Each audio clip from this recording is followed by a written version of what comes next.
नमस्कार दोस्तों, उड़ान क्लासेज के इस YouTube चैनल पर राजस्थान की इस पावन धरा से मैं एक बार फिर आपके सामने हाजिर हूं। आशा है सब मस्त होंगे, स्वस्थ होंगे।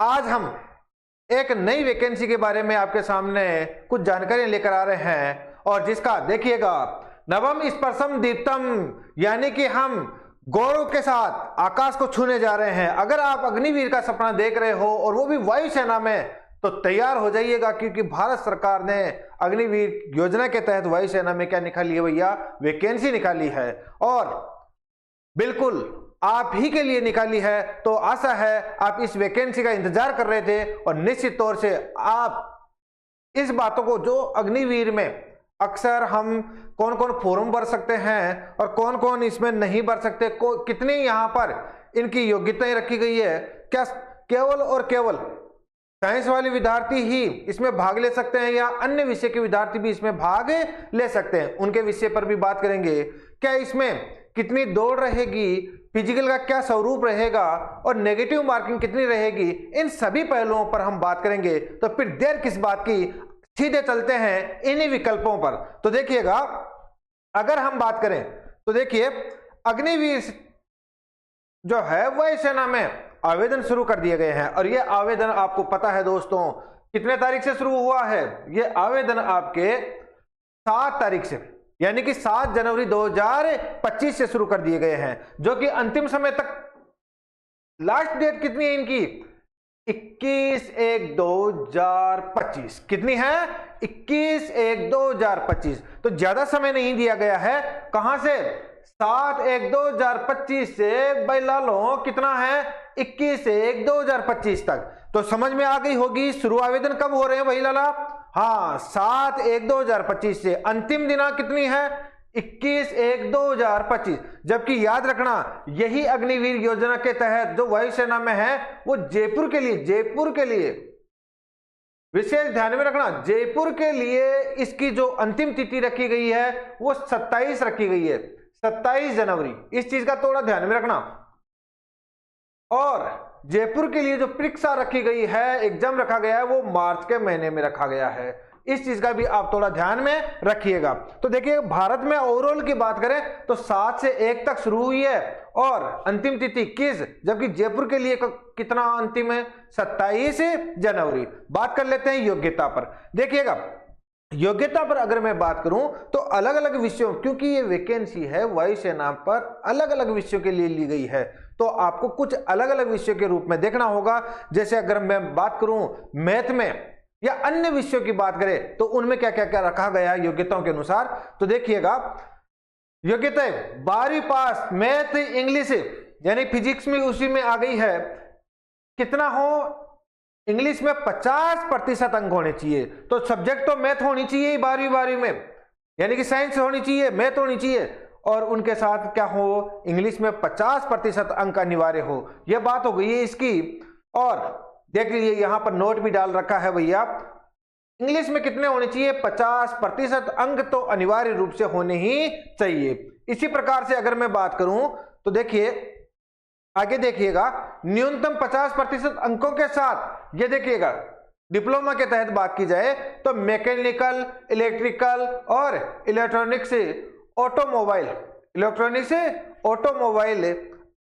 कंप्यूटर साइंस, इंस्ट्रूमेंट टेक्नोलॉजी और आईटी में कितने साल का डिप्लोमा भाई, 3 वर्ष इंजीनियरिंग डिप्लोमा हो। इन सभी का जो ऊपर बात की गई है, चाहे वो ऑटोमोबाइल के बारे में बात की हो, चाहे वो कंप्यूटर साइंस के बारे में बात की गई हो, चाहे वो इंस्ट्रूमेंट टेक्नोलॉजी के बारे में बात की गई हो, आईटी में 3 वर्षीय इंजीनियरिंग डिप्लोमा हो। और इसी के साथ क्या हो भाई, डिप्लोमा कोर्स में अगर अंग्रेजी एक विषय के तौर पर पढ़ा हो, यानी कि जो भी अगर डिप्लोमा है ना, कम से कम अंग्रेजी एक विषय के तौर पर पढ़ा हो और उसमें कितना प्रतिशत अंक हो, 50% अंक। कितना प्रतिशत अंक भाई, 50% अंक हो।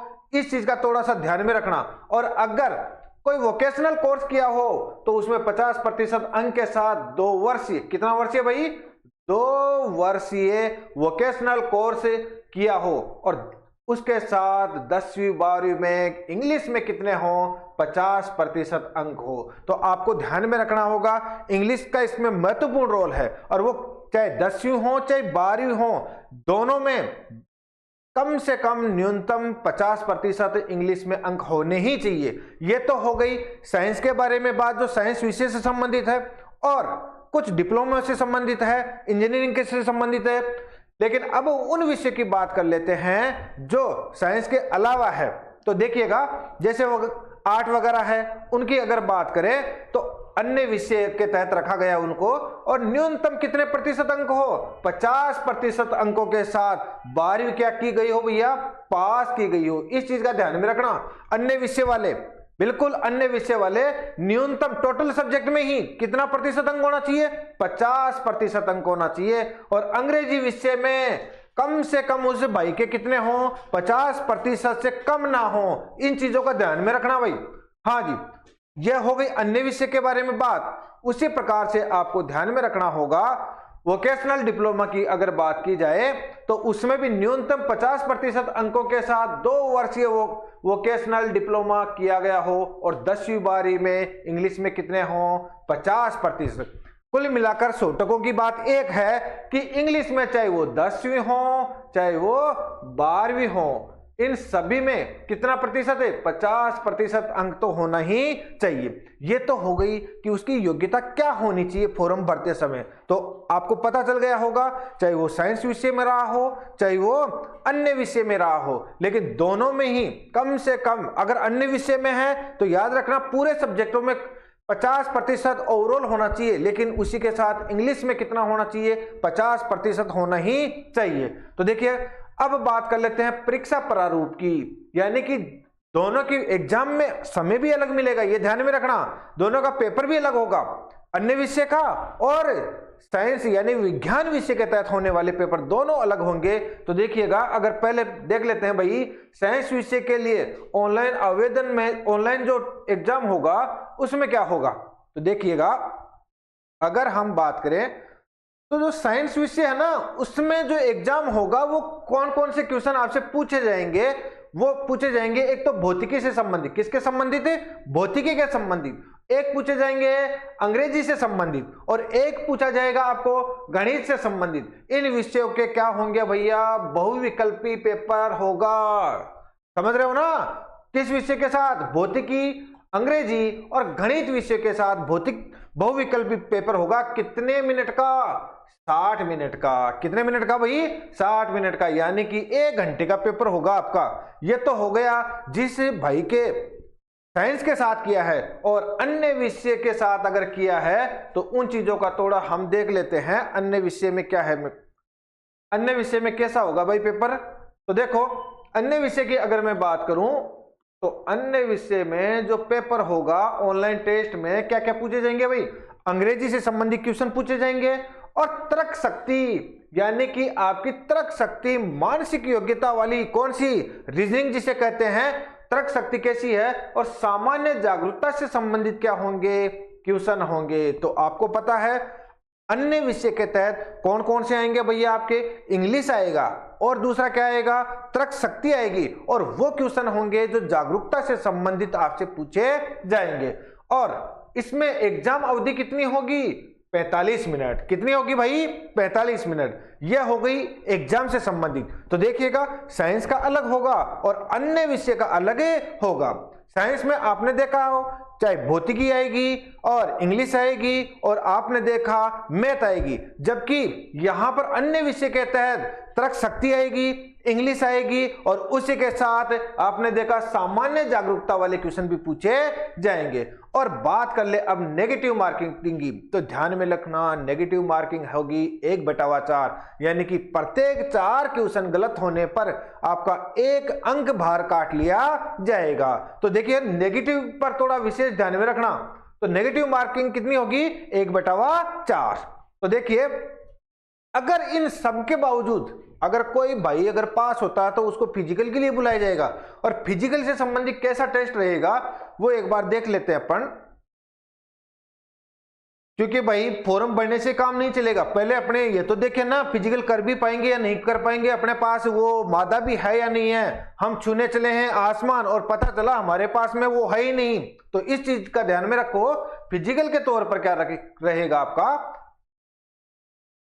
पुशअप केवल यहां पर ध्यान में रखना, महिलाओं के नहीं, केवल पुरुष ही लगाएंगे, वो भी कितने लगाएंगे भाई? 10। और आप 10 तो लगा ही सकते हो भाई। सपना अगर अग्निवीर का और वायुसेना में देख रहे हो तो 10 पुशअप तो आप आसानी से लगा सकते हो। ध्यान में रखना भाई, उठक बैठक के मामले में दोनों ही भाग लेंगे, पुरुष का भी और महिला। और कितनी कितनी भाई? 10-10। कितनी कितनी?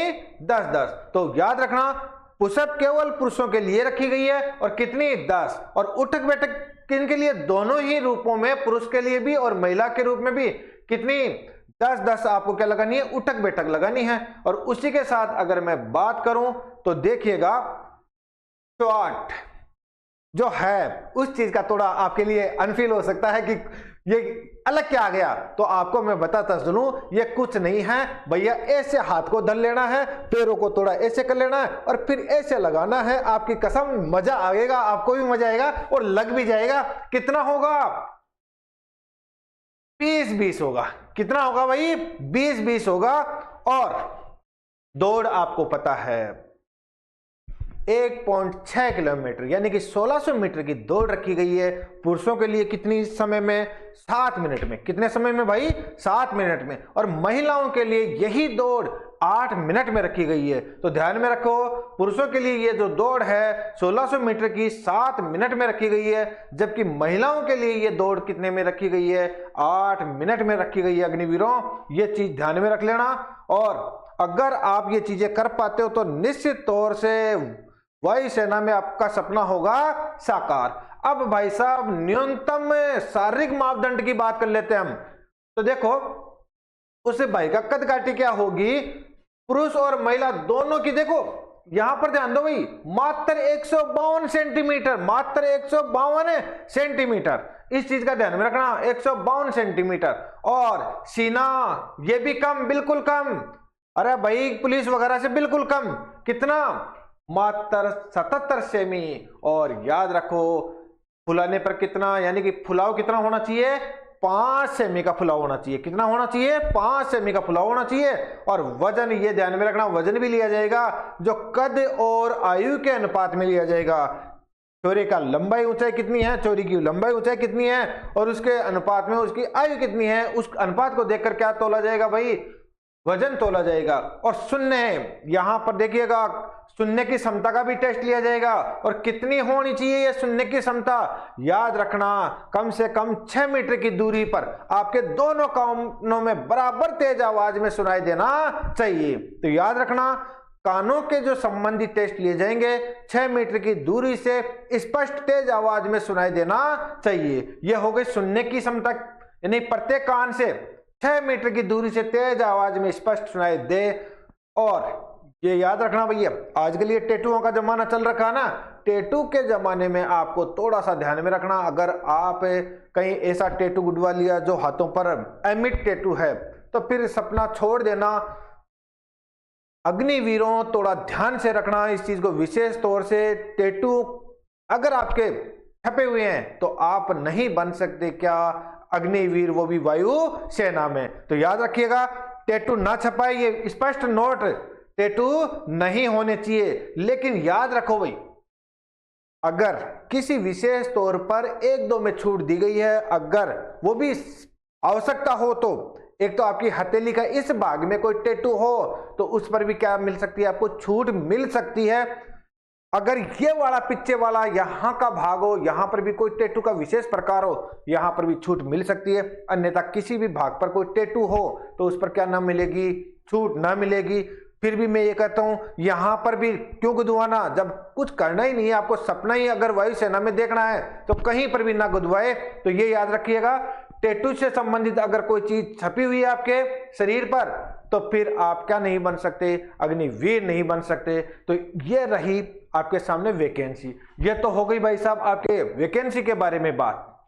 तो दोस्तों, हमने बात की किसके बारे में? अग्निवीर जो वायुसेना से संबंधित है, उसमें एक भारत सरकार ने आपके सपनों को साकार करने के लिए वैकेंसी निकाली है। तो बिना समय गवाए, अगर मैंने जो ऊपर से लेकर नीचे तक बात की है, अगर आप इसी में सपना देखते हो और योग्यता रखते हो तो निश्चित तौर से आप क्या कीजिएगा?